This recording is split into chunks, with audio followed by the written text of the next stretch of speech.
Hello. Don't know what's happening there. Hello, I think everybody. we might need to run that again, David. Somewhat belated. I'm not going to edit this out. I'm going to have to leave all this in. I don't do edits now. Welcome to Forever Bristol City podcast. And we are reviewing a result that none of us really expected based on the preceding two performances. We are reviewing a fantastic, that's no other word to describe it, performance at the London Stadium on Sunday, where it finished West Ham won, Bristol City won. We all saw the game. Joining me are Mark and Ian. Ian had the pleasure of watching it in the Corp Hospitality as a guest of some Hammers fans, so he can tell us all about that as a separate piece in there. But I'll start with you first, Mark. What were your thoughts on the final whistle? I mean, it was tremendous. It was one of those unforgettable days if you're a Bristol City fan, wasn't it? Yeah, I thought it was outstanding for a number of reasons. West Ham pricing the tickets at £10. A full stadium, 62,500, is an absolute dream for our players to play in. And after a poor start, bad bit of defensive play and a quality ball from Paqueta, they fell behind, but they didn't wilt. They matched West Ham stride for stride with outstanding performances from Max O'Leary, Cam Pring, Joe Williams again, and Tommy Conway in his finish. Went toe-to-toe with a top six side in the Premier League and came away with a more than deserved result. It was a great game of football, end to end. West Ham lulled us into a real sense of security by picking a strong side. We picked our strongest side too, but it was a great advert for the FA Cup, which has got a really bad press in the last few years, because there's a lot of Premier League teams who don't pay it the proper respect it deserves. West Ham did, and that's why they got an excellent game and a good result. And we're back at Ashton Gate next Tuesday, tomorrow week in a replay before a full house. West Ham will have a few injuries, and we've got a chance of getting through to the fourth round. Well, we certainly have, and as we're recording this, we don't quite know who that will be against. Ball number 6, we are, I understand, David. Ball number 6, and Rovers are ball number 7, or it's 5 and 6. But I got a sneaky feeling it's going to read Bristol City or West Ham versus Bristol Rovers or Norwich. Obviously, we got bigger balls than them. We don't. Anyway, Ian, you watched it right on the halfway line rather than an end. You were guests of people who are West Ham regulars, and they were very complimentary about us. So tell us about that and your thoughts as you walked out of the ground, head held high and chest feeling really positive on the day. Unusual for us, it has to be said. Yeah, I didn't have one negative conversation with a West Ham fan. In fact, I did have one conversation which was quite amusing at half time, because I was talking about how well Jarrod Bowen was playing. Because at the start of the game, he was playing in the middle, and that's when he cut through our defence and caused that problem. Brilliant ball from Paqueta. What a player he is. And I was so glad to see him go off. I could have kissed somebody. But just to add, there was a couple of, I had one conversation, bit physical, your lot, aren't they? And I said, if you'd have seen us last week against Millwall, we looked like we couldn't kick our way out of a wet paper bag. So I said, and our fans have been complaining probably for the last 4 years about a lack of physicality, particularly up front and in the final third, because Conway bumped into their centre half, Marinopoulos or something like that. He ran into him accidentally. He was just trying to stop him. Well, just trying to be a nuisance, really, stop him heading the ball. He wasn't out jumping, because that guy's about 7 feet tall. So Tommy ran into him, whether he landed awkwardly or whatever, but he had to go off. Paqueta, it wasn't a tackle. I think he injured himself when he did that brilliant back heel down the line. Moyes confirmed afterwards it was a reoccurrence of his old knee injury. So that was good. The other negative one was, and then so they switched Jarrod Bowen wide and put Mbamba on, who's a local lad. He's out of contract in the summer, and I think he'd be worth City seeing if they could bring him in as an out of contract player, because he's told West Ham he didn't want to sign a new one, according to the West Ham guys I was talking to, and they don't think he's good enough for the Premier League at the moment. I'd agree, but I think he'd cause a few problems in the Championship.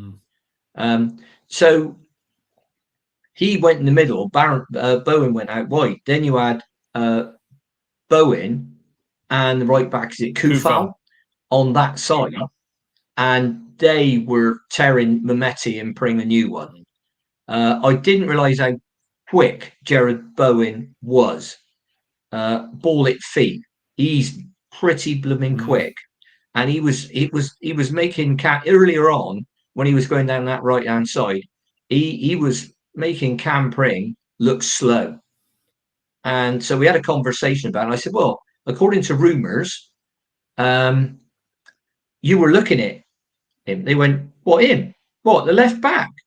I said, how much? I said, the figures being quoted were around 6 or 8 million. They went, I would give you a tenner for him. He looks like he's been on the beer. He can't get anywhere. I said, I think it's more how good Bowen is rather than how poor he is. But fair play to Cam.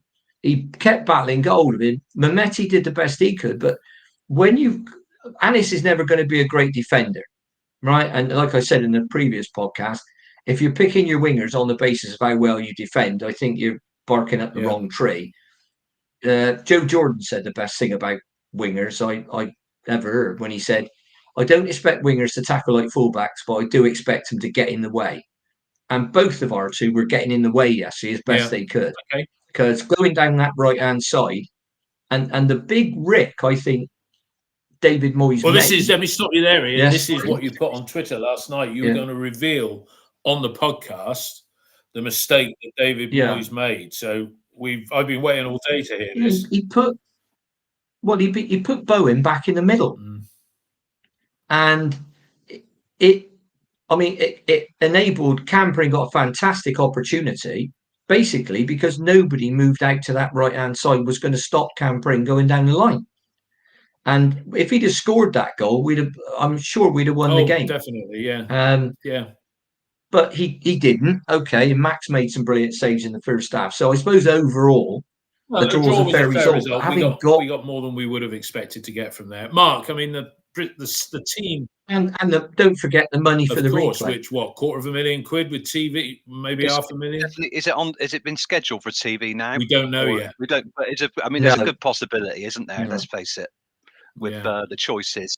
Yeah, I mean that's the only thing. If you look at buying your tickets, I don't know where when the TV will announce the games, possibly after tonight's draw, I would say. That would be great, because then, let's say, for example, is it going to be moved to the Wednesday, or I don't think it could be moved to the Monday or the Friday. Well, it can't be moved to the Wednesday. It can't be moved in because it's on the official website now that it is definitely Tuesday and priority tickets. No, it isn't. No, it's not. It's on the website saying that is subject to television coverage. Fair enough. All right. Well, so we're up against. I mean, the alternatives are what? Luton against Bolton, Blackpool against Nottingham Forest, Crystal Palace, Everton. I mean, it looks more attractive. Wigan, Man United could be. Yeah, I think. I mean, there's a greater opportunity for an upset, isn't there? In theory, because obviously we're a Championship side. I think it's a likely game for television. Yeah. It doesn't worry me if it's on a Tuesday or a Wednesday, but it could worry some people. Now, there's not going to be a lot of tickets. We might as well talk about the tickets now, aren't we? There's not going to be a lot of tickets available to members, even, because there's 15,000 season ticket holders, and we're giving West Ham 3,414. So they got the whole Atio. The whole, it's much the limit. They got the full allocation, haven't they? That they're allowed. Although it's 4. Yeah, although it's 4, isn't it? So it's 4, so it's segregated. So they lose 6, don't they? 600. I think the capacity is about 4, though, isn't it? For the Atio. Well, it's as many as they could have. I mean, don't no. I'm just saying that that's what they do. It's about 18,414. The bottom line is, guys, is going to be, if you take out comps and all the freebies and what have you, there's going to be about 7,000 tickets. 7,000. floating around. Which, if you think about it, then first all of the priority groups, season ticket holders, then it'd be away fans, and then you're right. They're going to be a little bit like hen's teeth getting all of the tickets. Well, they've announced the priorities. There's 2 windows. The first one is season ticket holders and half season ticket holders. So there's apparently, according to John Lasner, there's 15,000 of those. So then you've got 3,414 for West Ham. So that's 18,414. Take that away from, I think, just under 26,000 is our segregated capacity. You come out with about 7,500. So take 500 or 600 off that for corporate hospitality and one thing and another, and that's going to leave you with 7,000. But there's a second priority window, and that's for members. Now, I don't know how many members we've got, but I would imagine there's at least 5,000 or 6,000. Well, it's not our problem because we all got our tickets because we're season ticket holders, so not our problem. But well, you get your ticket if you go online and buy it tomorrow. But it's from 10 tomorrow to 10 the next morning, and then your seat's released. But then is that not dependent on when the actual game is scheduled? Because does the window roll forward 24 hours? Would they extend it? Maybe not. Because some people, I wouldn't think so, people Dave. might say no, it's probably less than 100 people, but so they won't bother for that. But some people might say, "Oh, I work on a Wednesday, so I couldn't go if it was." Anyway, all that being said, I'm really excited by it. Well, you got 24 hours to buy your tickets. That's basically it. He reckons it will be televised, and as Steve has said, it's Tuesday, and Tomo said no, it's not been confirmed yet, which stacks up with what Ian said. Mark, let's look at the starting lineup. Only 8 subs, and as somebody put, I think on one of the forums, no room for sentiment there. Maybe it could have been nice to give one of the youngsters just a seat on the bench. Why not fill it? But the side picks itself, and it was a midfield, I'll call it a holding midfield duo of Taylor Gardner-Hickman and the resurgent Joe Williams, who Tomo says on the text feed here, if he stays injury-free and can perform like he did for 70% of the remaining games, which is acknowledging what Ian says, that he can't get 3 games in 8 days. But was that a good starting midfield and a predictable starting lineup overall, Mark? And particularly up front as well. He's not changed it, has he? Yeah, I mean, it's predictable that we got a small squad, and that's probably our strongest lineup, bar Mehmeti for Vyman, but that's probably the strongest lineup. That's the only swap that you could make. I thought, bar the first 4 minutes, then we got our passing range together, and Williams got the ball behind the defence for Sam Bell, created a good opportunity. Just need a little bit more power on his finish, but it showed what Liam Manning said about being braver on the ball, and it was about one-touch passing. That's the thing. And higher up you go, and they've got to use this intensity at games at championship level. Play the ball forward quicker, but players have got to move quicker into space. We'll get onto the goal, but generally, if you can play a wall pass, that might play the ball backwards to go forwards. If that breaks the concentration of the defender and the guy's moving into that space, it's just clever and it's simple. And when it's executed well, like we'll get onto, it's done devastatingly. But that's the frustrating thing. It's such a simple thing. Yeah, it's frustrating and it's so easy because it doesn't necessarily translate the league form the cut form to league form. Yesterday you got 62,500 fans. The younger players are on a wave of emotion and they're excited by it, and their adrenaline's pumping. They go up a level. That may help them. Compare that with Preston it's going to be like -2 probably in Lancashire on Saturday before, maybe 15,000, and you've got to try and replicate that. But that's what they've got to try and do. Pass the ball quicker, between the lines sometimes rather than pass it side to side. It's a risk and reward. If you get these things wrong, we don't care as long as you've got a chance at the end of it. If you blaze the ball over, you might score. Take that chance. We didn't do it against Millwall. The players looked scared. So what that's down to they should keep playing the move for that goal and some of the others over and over again, because psychologically it's breaking that barrier. That's what they can do. Yeah, Okay, and talking about the goal, let's talk about their goal. You, Ian. I mean, I the first 4 minutes, I thought, well, before they even scored, I thought, my God, they're knocking it around. We did look like, little League One team coming up against a team that are going to stroke it all around. As you said, Paqueta did that little reverse or back heel or whatever it was down the line that took an otherwise moderately effective George Tanner out on that occasion. But the pass that put Bowen into the clear, it was exquisite. Although I've read in some quarters that some people were a little bit disappointed with Max O'Leary and how he dealt with the ball. Tom, who works with me, who plays football for a decent standard, he said he didn't make himself big. How did you see the goal, Ian? I don't know. You're on the halfway line, so how did you take it? So first of all, it was a brilliant pass from Paqueta and a brilliant run from Bowen. And it's the sort of thing that doesn't happen to you in the Championship, those runs. Now, those two players alone, if they left West Ham, would probably leave for circa 200 million. So, okay, so let's say that. Then you talk about George Tanner being, in your words, moderately effective against Paqueta. I'd be absolutely proud if I'd have been moderately effective against Paqueta, because Man City tried to sign him for 85 million quid in the summer. What a player that is. And without demeaning what we did, if he'd have stayed fit and stayed on the field for at least 65 minutes, they might have got a couple of goals and then the game might have been out of sight. What Max did, the ball came in from Paqueta. There were 3 defenders there in a line, straight line. Bowen dropped deep and he was doing that all game. He drops into pockets. That's what you can get the ball, get unmarked and get turned around. That's what a lot of our strikers particularly don't do, because they're not as good as he is. Very few people are.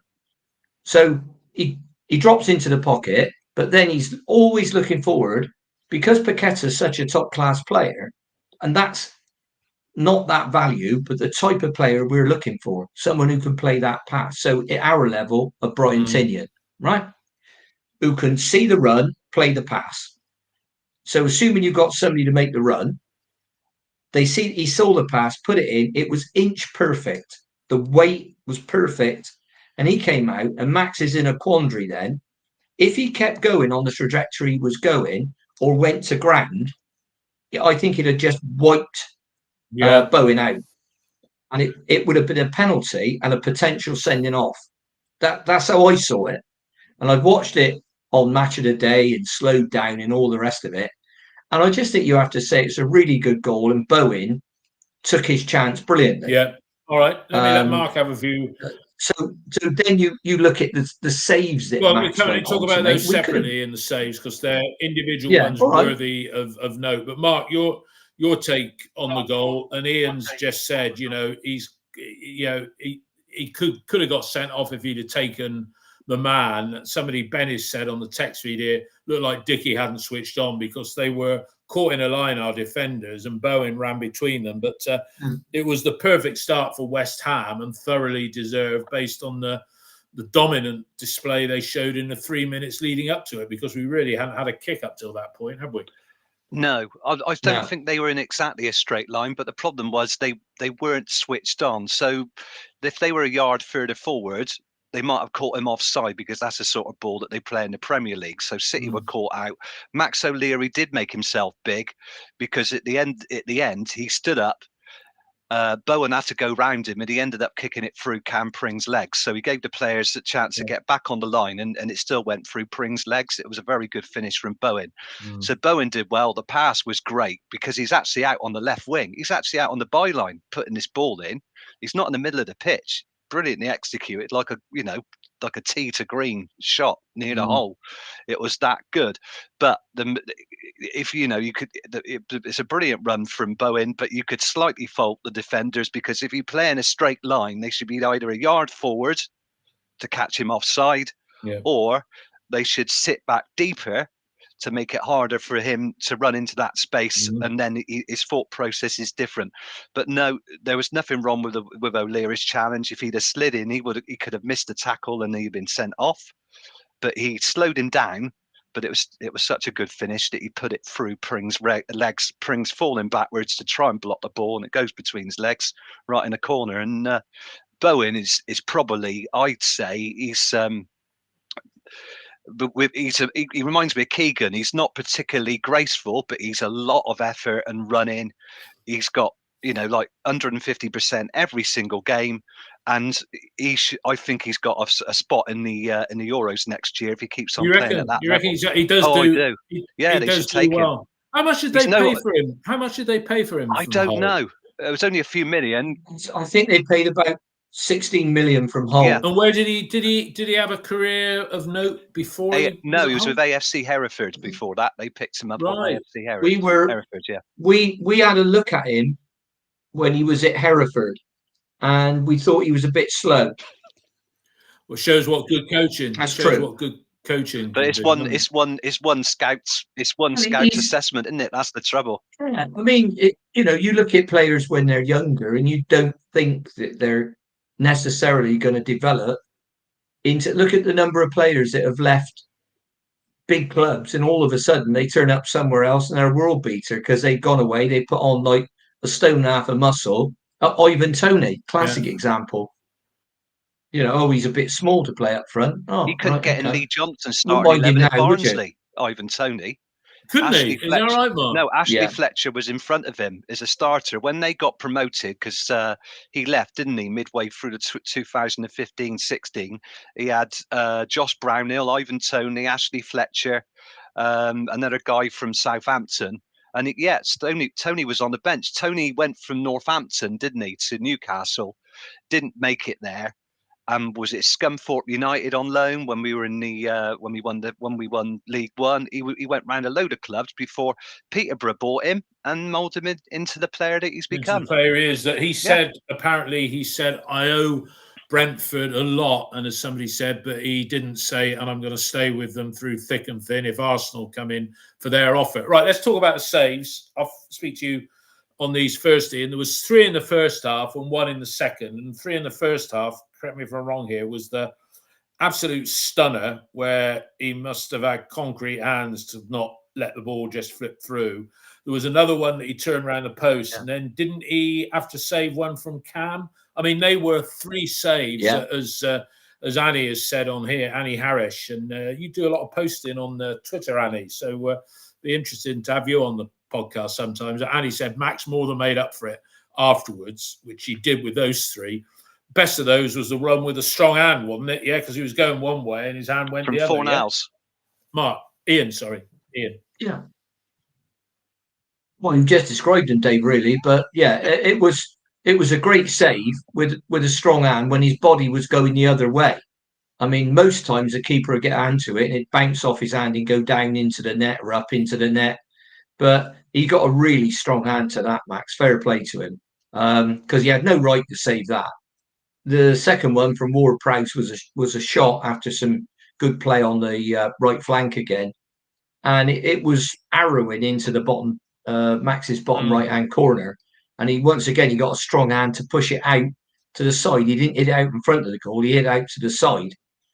The one from Cam came from a cross, and Cam's got Bowen, I think, coming in behind him. No, Bowen diverted it across to him, and I think it was Souček was coming in at far post. Sorry, there was a player coming in behind him, and he's got a toe on it. Unfortunately, that toe was sending it towards the goal, but Max stopped it and I'll call it shoveled it around the post and out of danger. So we could easily have gone into half time 3-0 down. And that was without even Paqueta being Paqueta being on, because he'd gone for the one where he got a strong hand. I mean, to a West Ham fan. Sorry, go on. You go on first. Sorry. Go on, Mark. Yeah, go on. What were you going to say? Mark, you were going to say to Ian. Talk to Ian. Going back to what Ian said, when Bowen was at his most dangerous, he took Cam Pring down the outside. But note for our players, crossing a ball, you don't just have to hit it across the 6-yard box. He played it backwards towards Fornals, taking out our defenders, and Fornals is hitting across the ball. That was why it was such a good save from Max, because his weight's going the other way and he sticks his hand out but it's Well, he such a leathered firm it. He hand. leathered. He really leathered Yeah, that he ball. really It was a levered bit it. like the one. But Bowen was, I mean, Bowen, that pass is excellent because, you know, we're expecting him to hit it across the 6-yard box and he passes it back. But you must have, and City need to take note of this because we don't do this often enough. You've got a midfield player coming onto the penalty area, all the momentum coming onto the ball, just strike the ball cleanly, and 9 times out of 10 you'll score. Well, Luckily, that wasn't one of them. Jason Knight did one of those within the last 6 weeks, if I recall correctly. I think, yeah, he did it against and Norwich equally, as a follow-up, didn't he? that Arsenal game yesterday, looking at the highlights of that, was it Odegaard? He had a similar ball played back to him, and he absolutely leathered it, and it came off the bar. Okay, so half-time, we go in 1-0 down. You're always in the game like that. I think the only chance we'd had in the first half was a half-decent shot from Sam Bell. And a dicky header from a corner. And a dicky header. Straight the down goalkeeper was Fabianski's perfectly positioned for that anywhere else, and it would have gone in. Ian, take us through Tommy's goal, because it came from the high press, really, and errors. I've seen a West Ham comment on it, just somebody, a webcam type thing, saying, look at that, they're pressing us. Oh, look, they forced us into an error. But, you know, you still have to tuck it away. And Tommy did exceptionally well. But the pass, somebody said the pass, Joe mishit it. And Tommy's first touch was impeccable. But how did you see it from your vantage point? The ball was won because I think it was Sam Bell pressed Romero, the West Ham Emerson, player. Sorry. He just hooked the ball away with his right foot up in the air. We came in and won it, and it went to Jason Knight. Jason Knight, lovely little layoff back to Joe Williams. Joe's hit the ball with good spin on it in good pace, but he's hit it low and he's hit it quick. Tommy's on the half turn. He's picked it up. Good first touch, and he's away. And once Tommy gets away, defenders shouldn't be able to catch him because he's not looked at times. He's not looked as quick as he was last season. But I think a lot of that is to do with the service he gets, which is I'll say 7 times out of 10 is crummy. So he's gone off, and then Fabianski made it a bit easier for him by staying, I wouldn't say on his line, but he was certainly not outside his 6-yard box. He certainly had no intention of coming out to Tommy's feet. And Tommy struck it well, and it's gone in the bottom right-hand corner. And then we had both seams and limbs in the away end. I was totally impressed. In the corporate sector, Ian, or were you worried about being? Did your prawn sandwich go everywhere, Ian? Was it, you know, all that? And no, Ian was more worried about being attacked by veteran members of the ICF or whatever the. I can't see much upset in Ian. I think he'd be very calm and under fire. I was there, mate. I was celebrating. I had 2 City fans sat beside me. Behind me. I had my daughter and son-in-law to the left. And Kelly's a City fan. Tom's, I don't know if he's into football or whatever. He doesn't really understand it. So a lot of the day he was spent it like this. Looking around and asking me questions. So that was all right. And there was 2 guys I was chatting to next to me, big lads. And they went, you deserve that. Because I did... You know, when you're in a situation like that, you don't act like a dipstick and start jumping around and waving your arms and all the rest of it. But I stood up and giving it that. So everybody knew I was there, and everybody was having a laugh about it, because they said to me during the game at halftime, we had a conversation, and they said, "What do you think?" I said, "Well, I think it's about who gets the next goal." And I said, if we can keep you out for 20 minutes, the longer it's 1-0, we've got a puncher's chance. And that's probably how it happened. They said, you could go on and win this now because it's not happening for us. We're just not doing it. And we could have done. We had the chances, but we just weren't quite clinical enough. Mark, your thoughts on the goal? I mean, great for Tommy's confidence. I mean, I think and Ian said, you don't know the individuals. I think Tommy got on really well with Alex Scott. He's being asked to do a job that he's not cut out for, which is to lead the line as a one. Yeah. His confidence, he was injured, he's come back, he's now got, 5 goals in 8 games, I think, or something like that. A few penalties, but I mean, he must have loved, if he was going to score a goal somewhere, he'd sooner it have been against West Ham in front of a national TV audience and up at Birmingham or up at Preston. So do you think that might, although with his goal scoring record, it's not bad of late, but do you think that we're going to see the best of Tommy over the next remaining? I think so. I think so. When there's a chance of getting in the Euro squad in Germany next season, you're up against a Lyndon Dykes. I think he's got a good chance. But what he was helped by in the second half, and Ian would probably agree, I think Jason Knight was playing a little bit deeper in the pocket, so he was able to give us more chances. His link-up play, Jason, was great. Much better in the second half. Didn't see much of him in the first half. But with that goal, it's 2 bits of pressing because Emerson balloons the ball up, as Ian said. But Dickey comes up to the halfway line and cushions the ball down. I mean, what Jason Knight was doing with that back flick, I thought it was like a wall pass. He flicks it back to Joe Williams. And there's a tweet with from the reverse angle.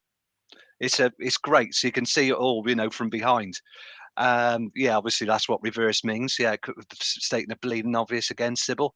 But Williams pass, but he hits it first time, first one touch, pass from Knight, the pass from Williams, and he's hitting across his body, so he's got to control the ball and direct it at the same time. But Conway's on the move, but yeah.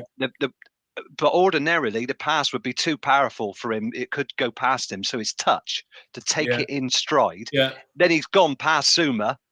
Obviously, he's past Suma, bearing down on goal. Fabianski does make it a little bit easier for him because, I mean, if Fabianski been watching Tommy, he would know that if you have to give him a decision to make going round, and for any player, it's much harder. But I remember Alan Shearer, when he was one-on-one, he always used to do the same thing. Even if a keeper came out on his line, he always hit the ball high into the corners. That was his first instinct, was to strike the ball early. You had that comment there, Mark. Anish on the text feed here has said that Tommy was speaking on the official club podcast, aka Three Peeps, that he's getting used to playing as a one and is enjoying this Manning system. And Hogg has obviously been teaching him more in one-on-one situations. Obviously, we don't have that access the Hogg all areas, but we are where we are. I love it. Matt Withers is going to be out. He's going to be complaining to us. I love that. I love the way you just slipped that in. I couldn't give a shit.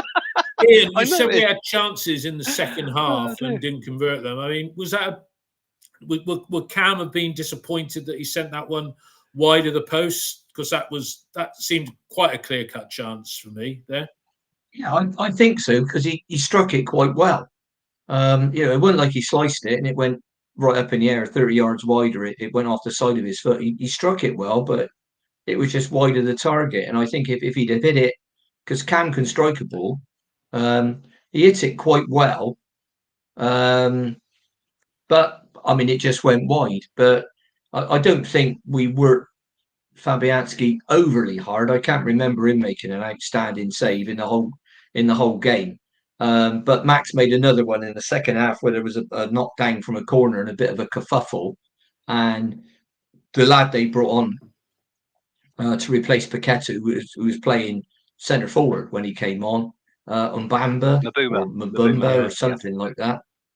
Mabuma. He struck it and Max saved it. I mean, it was struck reasonably well and point blank range. So another good save. Those things, you've got to save those things by, it's already saying, well, it is legs. Great, they're part of your body, and if they keep the ball out the net, fair play. I don't care if he saves everything with his legs. Mused about it on Match of the Day because he had to adjust his feet. He said it looks easy, but he has to get his feet right. And how many times do you see the ball go through a defender's legs or the goalkeeper's legs for a goal? How many times? No, Dozens, hundreds. And we look. Yeah, because Ings had the rebound, David, but I think he would have covered it anyway. Because Ings didn't get it on target. I mean, I think the West Ham fans don't think much of Danny Ings.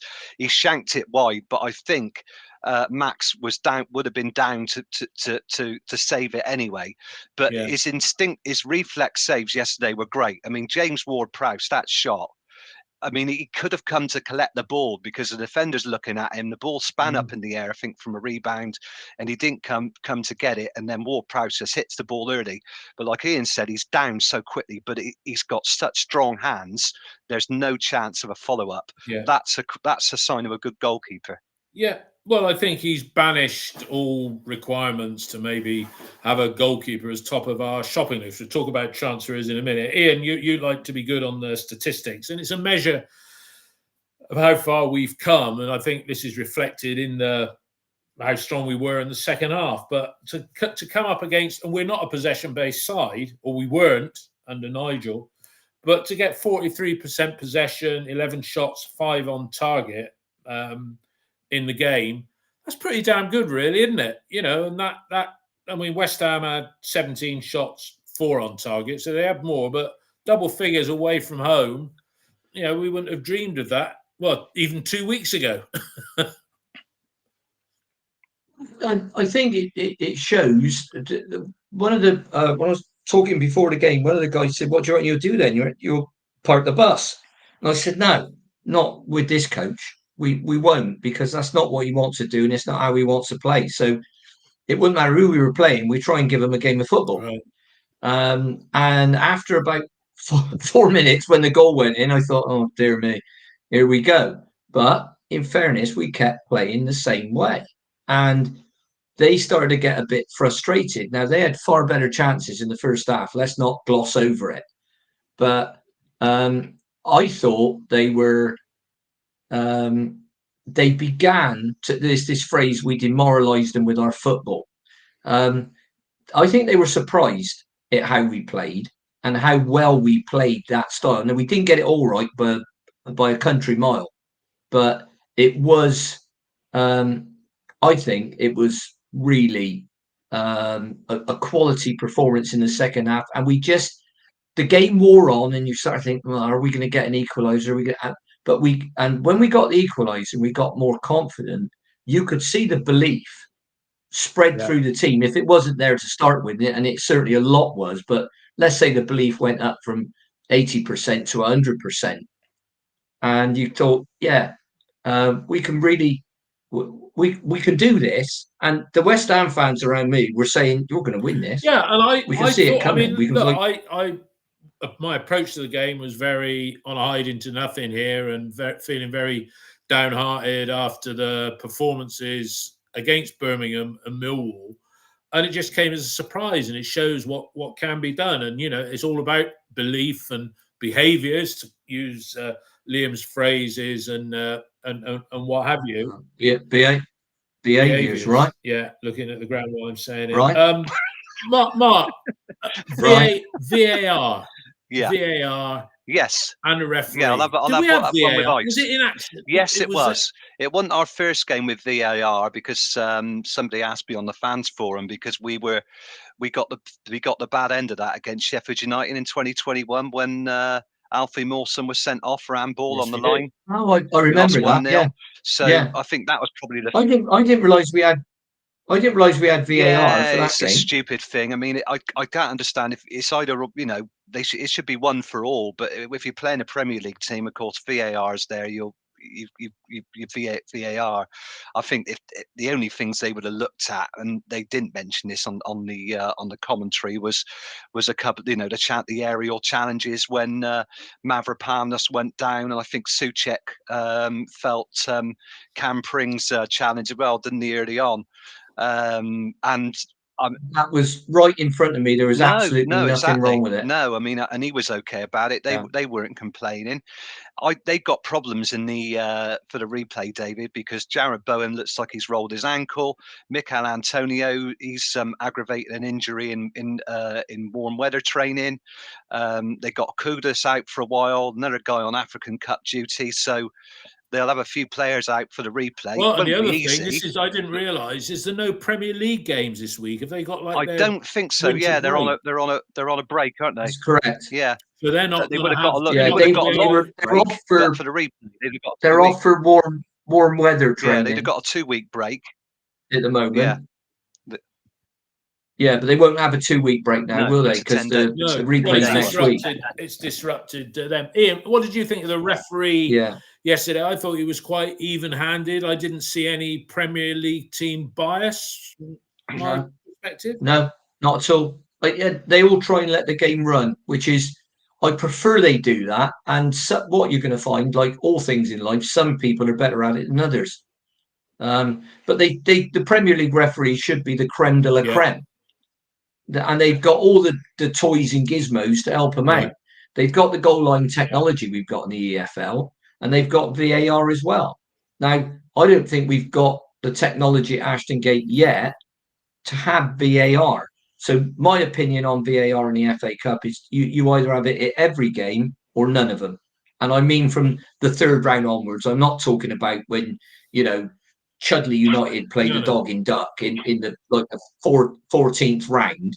I'm talking about as soon as you get to the third round and the Premier League clubs and EFL, the Championship clubs come in, then you either have entirely VAR, or you say no, we're not having it right the way through the competition, and then people can, because we're always told, well, VAR is going to sort out all these things, and we won't have all these conversations about referees. And it seems that's Ian, we're old it's enough because to remember you know why that is, don't you?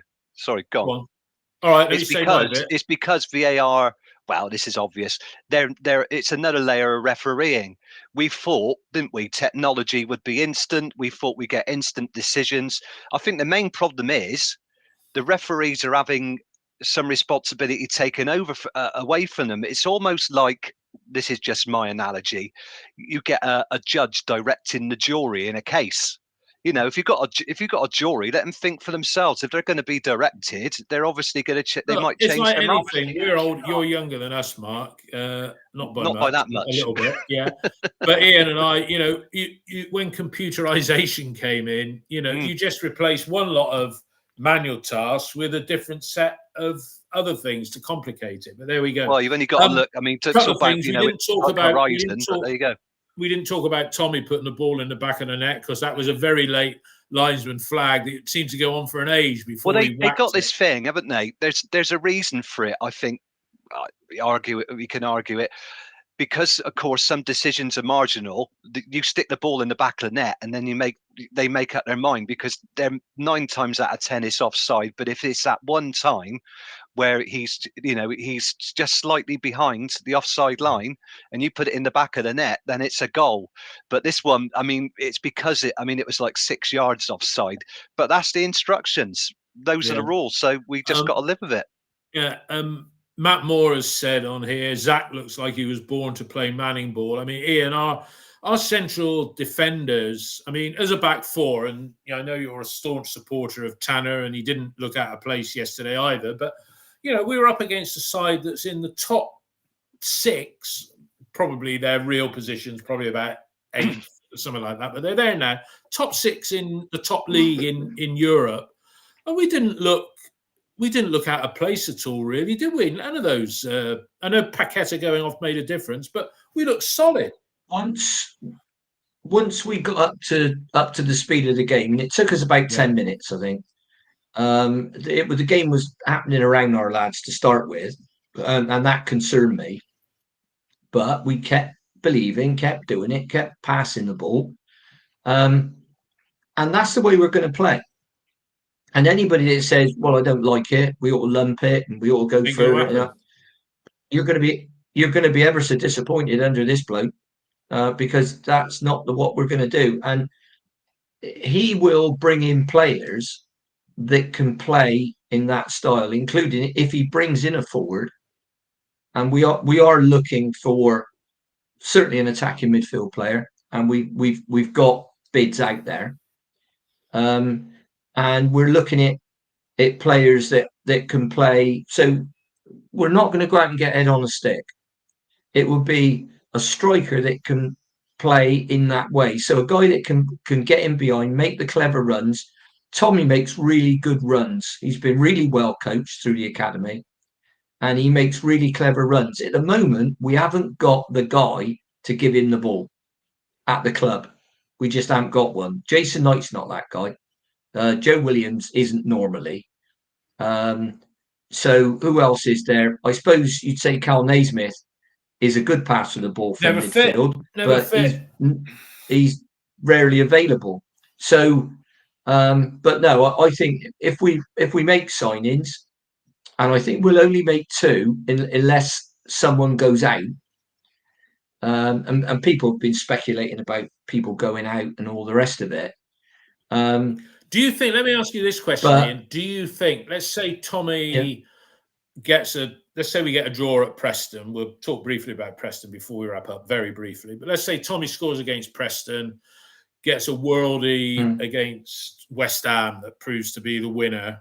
Yeah, because you'll remember when what was it? Who was the winger that we had? Dave Cottrell. We played at Wigan when that was a game when Kerry got sent off for fisticuffs with Bradley, or was it? It was Northampton. Was it Northampton? Northampton. Yeah, we went 1-0 down, yeah. 1-2-1 with 10 men. Cottrell went for £2.5 million, I think, wasn't it? Yeah, based on nothing in particular. And Tommy, when you were saying there about Euro 24, I forgot 2 things: A, Scotland were in it, and B, that Tommy was Scotland. Well, you were doing that old joke about Scotland are preparing for the next World Cup. The manager's bought a 48-inch TV, which is the old joke, that's wasn't right. it? But Ian, do you think somebody might, and there's a thread on OTIB as well saying, should we cash in on Tommy, who's out of contract next summer 25? Do you think somebody might make a cheeky bid for Tommy? Yeah, is the answer. I mean, because the word you said is might. There's a big difference between might and will, and it's like the dominoes falling in it all over again. Somebody thinks, well, I quite fancy him, so I'll try and sign him, which frees up a lot of money for us to go and get a couple of players that we were interested in buying in the summer, but we can't bring in January because of FFP. Honestly, if someone goes out, I don't think it'll be one of our bright young prospects, if you want to call it that. I would say it would be more likely be a squad player that hasn't had a lot of playing time. But then again, it depends. It all depends on injuries once again. So we know that Ross McCrory will be back for Preston. Well, that's this week, Ian, isn't it? That's what you're saying. Yeah. So Ross is back. We'll have. If they're not available for this game, we should have Sykes and Roberts back for Watford, and possibly Rob Atkinson. So certainly by the end of January. Now, Cal Naismith is going to be early Feb, and then that's touch wood. That's your injuries cleared up. Touch wood. Yeah. But we've still got a small squad. It'll be less small by 2 players because I think the recruitment team under Brian Tinian are looking in the right markets because they're looking at players we can afford. So they are looking abroad. We have got a network, and they are looking at it bringing the right people in, but they will be of the profile that we're talking about. So we're not going to go in. Those players, Ian, correct me if I'm wrong.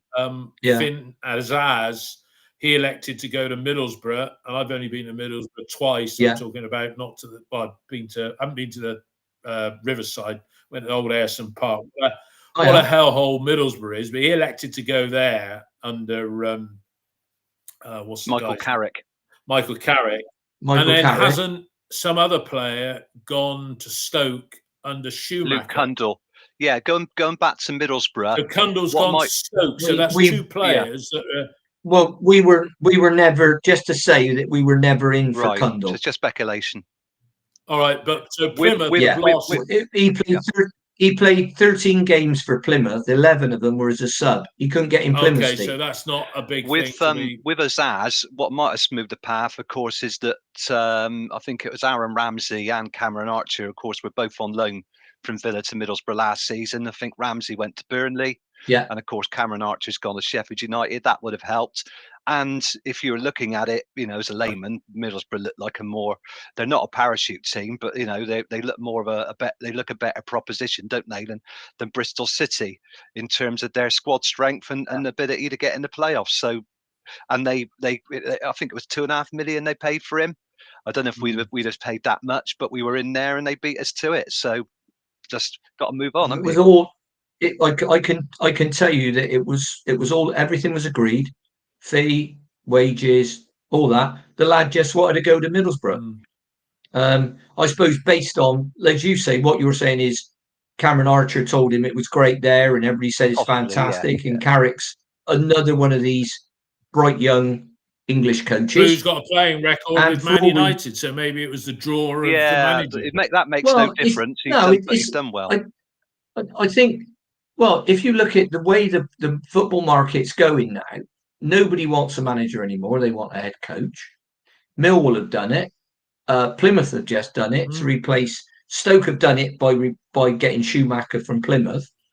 So the days of the with respect, the who was Gary Rowett and Nigel Pearson, if you will, Neil Warnock, those are disappearing quite quick. And they're all going. Millwall have done it with Joe Edwards. Plymouth have brought in the guy that was, I can't remember his name, but he's coach of the England under-20s. Yeah, I've never heard of him before. So this is the profile. Sorry, not Parsley then. No. Oh, sorry. No. But this is the profile of the guys that they're looking for. And Birmingham, I don't think Birmingham appointed yet. But Carsley's in the frame there because he's a former Birmingham player. Birmingham have got Mowbray. That was announced today. Well, they've gone the opposite way then. And that's quite strange because I had to smile when they said, they sat Rooney and said, well, we've decided to go in a new direction. The bloke had been there for about 12 weeks. 15 games. And then now they decided to go in a new direction after 12 weeks, after they give him a 3.5-year contract. Yeah. That just staggers me. I'm sorry, they made a mistake. Made a point on here on the text feed. He said, I don't know why Manning tell everyone that Azaz didn't want to come here, degrading ourselves by sharing that info. Just don't say anything about it and move on. He's got a point there, really, hasn't he? You just say... No, not at all. No, look. 1 minute we're saying we want communication and we want transparency and openness, and when we get it, we say, "Oh, we don't want that." What the chances are? Somebody else on here has said, I think it was Benny said, we're doing all this work and it's gone 8 days and we haven't brought anybody in. Yeah, but you can do a lot of work, and then when you start making bids, people say, "I want to stay in the north." People say, "I want to stay where I am," like the lad we tried to sign from Bolton in the summer. Thompson.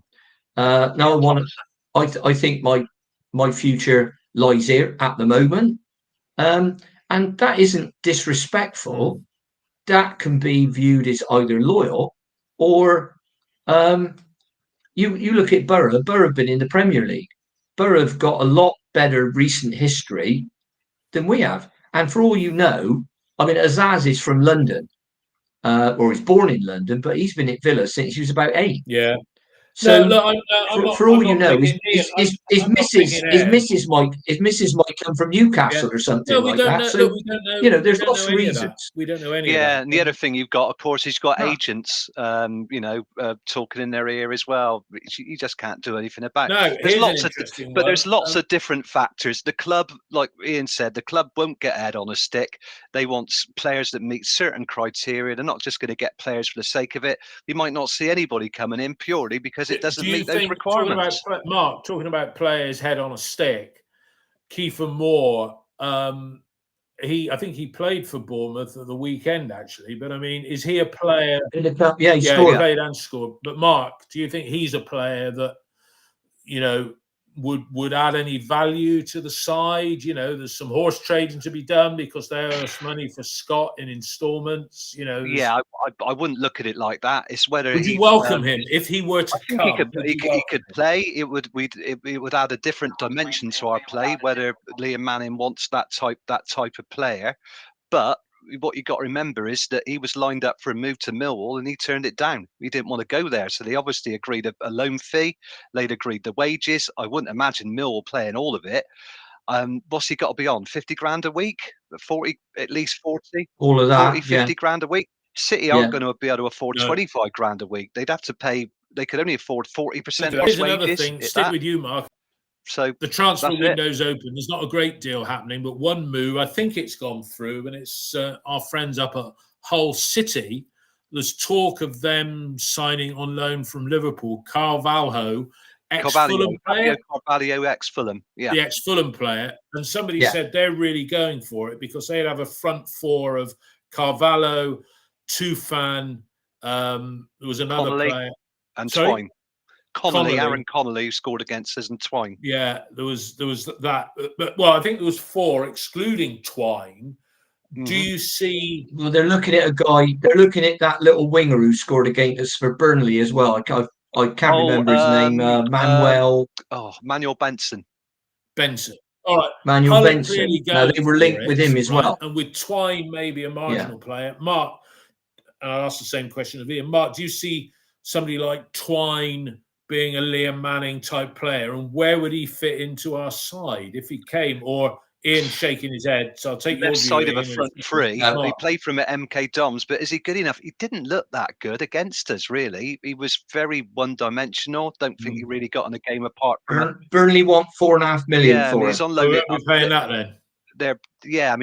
No. Whether we want him on loan anyway, who knows? But I don't think Manning will bring players in for the sake of it. So unless they're better than what we got, I don't think the club will be wasting the money. And Annie Harris has just picked up that other player whose name I couldn't remember, who was playing for Cardiff. Was he ex-Villa as well? Which is Jaden Philogene. Yeah. Because they said they had a front four then of if they sign him, Carvalho, Tufan, Philogene and Connolly.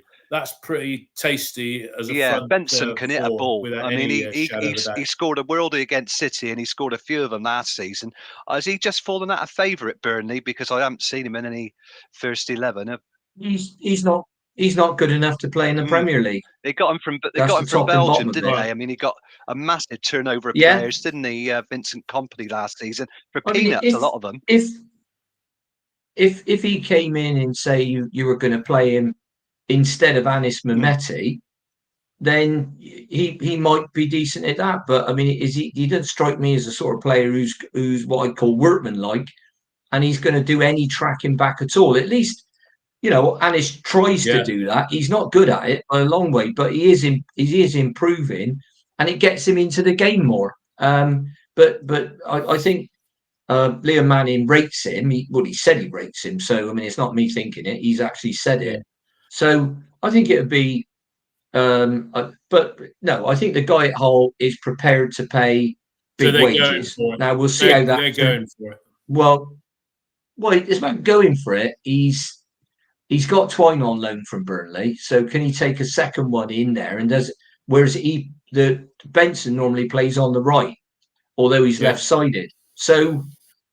They like to invert their wingers these days, don't they? I mean, we've got a right-footed guy on the left flank. So, Pat, I don't know. I mean, I think if they sign them, I mean, don't forget, a couple of weeks ago, we beat them, and they didn't really look all that, did they? No, not at all. Although Connolly Benny's just said something. Listening to Manning, he wouldn't inspire me to sign for the club. I struggle to listen to him talking. It's very dull. But I don't think it was Nigel to that extent. Nigel, I mean, it's all about charisma. I think it's different strokes for different folks, isn't it? Really, I want to go and have my tea. I'm sure. Honestly, I want to go and have my tea. All right. I honestly don't want a song and dance man or somebody this good in the bar or something like that. I want coaches that are good in the dressing room, like Hogg. Tommy's made the point. Chris Hogg is working with him on his finishing. So he goes out on Saturday and gets a goal against a Premier League club. Great finish. Now, he's had a few one-on-ones lately that the keepers, in fairness, the keeper saved, and you have to give them some credit. So the players, I think we'll get the right players in who want to play for us and want to play the right way. And I think any players that can't adapt, he'll move them out, either out with contract or he'll get fees for them. I mean, that's what Brian Tinian does all day. The magic of the cup is well and truly with us, certainly until a week on Tuesday, assuming it is Tuesday. But it is back to league action on Saturday, up to Preston, and there seems to be a bit of an atmosphere between Ryan Lowe and the fans. Just a few snippets that I've read on their social media. The natives are restless. The peasants are revolting. We'll wrap up on this. We'll wrap up on this point, Mark. I won't say to keep our season alive because there's still 20 games to go. You gave it up last week. Yeah, but look, but we got to get something at Preston. Yeah. Because if you look at what's coming up in the league at home after that, it's then Watford home, Coventry away, Leeds at home. Yeah. There's no easy games in this division, and we're capable of winning any of them. But we got to get something at Preston on Saturday. Would you agree? Yeah. I think we find it easier to play away because most of the time, except against Birmingham, we have less possession of the ball. We're a counter-attacking side, and that's what funny enough, like West Ham, they play much better as a counter-attacking side, suck up possession, brilliant on the break, and they got players like Jared Bowen to sit the ball in the net, and other players when they're fit. We're not going to see. I mean, we got to show some intensity, and we just need to score the first goal. I think we score an early goal. The natives are restless. My relatives are Preston fans. Ryan Lowe's tweaked the formation that was successful early in the season, and they're really suffering for it. They got a good win against Leeds the other week, albeit when the goalkeeper was sent off, and then they go and get beaten in the next game by Sheffield Wednesday. It took us 11 years to win between wins at Preston. I was open to go this Saturday. I can. But we'll be watching the game. City can and should win that game, but they've got to score the first goal, and I think then we'll be comfortable. Okay, all right. Ian, do you agree with that sentiment of Mark's and mine that we really, of the next 4 league games coming up, the easiest, although no games are easy, but we need this after those 2 disappointing results against Birmingham and Millwall. We really need to get something up there. Or will the players have Tuesday night on their mind? Well, they wouldn't be normal if they didn't have Tuesday night on their mind. But they've also been given a tremendous lift from that performance that was needed after Millwall. So Birmingham was nothing like as bad, but we just didn't do anything in the final third once again because we haven't got the player who can pick out the strikers and create the chances. And anything we created, we missed. So the key one for me, well, I've watched Preston a couple of times. I watched them against Leeds, and the guy Miller, who plays on the left wing, is a real menace. So he plays number 23, and he plays on the left wing, and he absolutely ran Leeds ragged. Now he's a player that really needs marking, so that'll be another tough task for George Tanner. We know that Mark Sykes won't be back, so I'm guessing it'll be Sam Bell again. I was really pleased to see Sam on the right-hand side instead of Andy Weimann. Whether Liam Manning decides he's going to freshen it up and bring Andy Weimann in and play him out there, I would rather he kept going with Sam, but that Miller is a real threat. Some of their other better players haven't been playing that. I was always very impressed with Reece, who played up front, the big 9. He hasn't been playing recently because he's only just come back from quite a serious knee injury. Brown in midfield. I mean, we know Masengo went up there and ran the game in one of the last few games we played up there. I'm hopeful for the game. I mean, a point away from home, I don't think is ever a disaster. But Right. after the Millwall defeat, we could do with what winning you're the saying, game. Ian, But we it's could not. do It's with not. all three. Interesting you mentioned. Yeah. Interesting you mentioned a name there, Hanoa Masengo. Sort of can't get in their team. Had he not gone, would you have seen a quick yes/no from both of you, Ian? And forget all we know about him because you say you never go back and what have you. Would you have seen Masengo as a Manning player? Yeah, I think so. He was. I mean, probably more when he came in than when he left us, because we did this thing where we tried to turn him into RoboCop. But when he first came in, I thought he was very technically adept and wanted to play the ball forward. So I would say definitely he'd be a Liam Manning player. Question is, he wouldn't be that guy who's going to play in that more attacking role, the creative guy, the one that takes the killer set pieces and all the rest of it. And that's the guy ideally, and can get a few goals that we're looking for. But Mark, possibly, yeah. Yeah, would you agree with Ian and my own view that Masengo, if he'd have stuck it out, he'd have been? Would Liam got more out of him?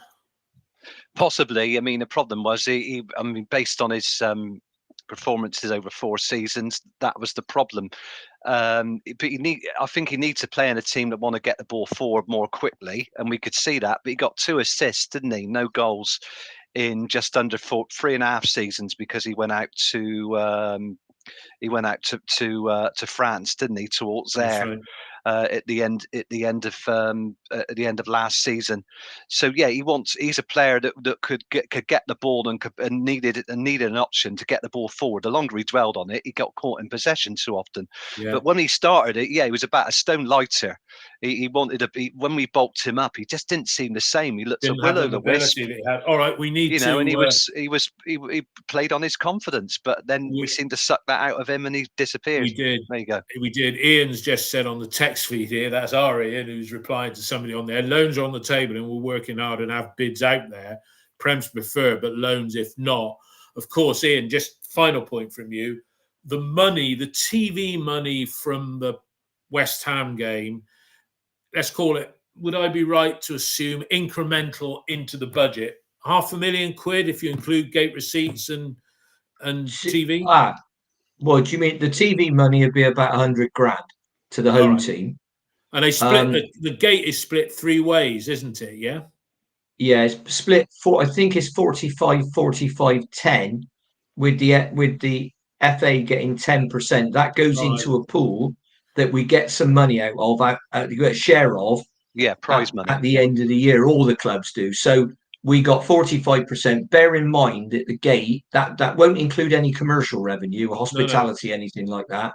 But bear in mind that both clubs have reduced prices. So it's not like saying we'll get 45% of normal pricing at West Ham, which would be millions. All right, so the game is worth, if you say what you said for TV, I'll say conservatively £300,000, right? Yeah, and there's 20. That's just a rough number. That's £300,000. That's signing a player at 15 grand a week on loan for the remainder of the season. In simple terms, just if all the tickets on Saturday, let's say all the tickets for all 62,500 people there were a tenner, and some might be more, because you could make the tickets more that were on the side, rather in the enclosures, if you like, rather than the two ends of the ground. But let's assume that's £625,000 there. Then City do something more or less the same and get 26,000 in the ground. So I suppose with the TV money and all the bits involved, so you've got to remember City keep all their hospitality as well. Yeah. The 2 games, it could add up to £1 million. I mean, it's got to be because we had the word budget shoved down our throats early on in the season and not being able to exceed it. It's not like we drew. It's not like we got a draw away at Stevenage in front of 3,000, because you just said it. 60. There's an extra £500,000 over the 2 games, over and above what could have reasonably been expected, and that could go out and sign 2 players on loan at 15 grand a week if we felt there was a chance of, let's say we beat Preston and we beat Watford, the window's still open. It gives you some leverage. That's one way of looking. It gives you a little bit of leverage. Money coming into the club isn't a bad thing. No, I'm just trying to take a positive view. I'm trying to take a positive view. It's not bad news, is it? No, it's real good news. If you want bad news, think of Plymouth Argyle. They had 2 players who were on season-long loans in Finn Azaz and Luke Cundle, and they lost them both. And their manager as well. That's bad news. And their manager too. And their manager as well. Yeah. All right, guys and listeners, thank you for your support this evening. We're going to go and watch the draw. Who would you like in the next round then? I like somebody, if we beat West Ham, I want the easiest draw, if that's possible at home. Well, that'd be Bristol Rovers at home, on the basis that they'll probably beat Norwich then, won't it? Yeah? So that'd be lovely. It'd be good to get that. I remember my first season watching City, 67-68 season, 0-0 at Ashton Gate.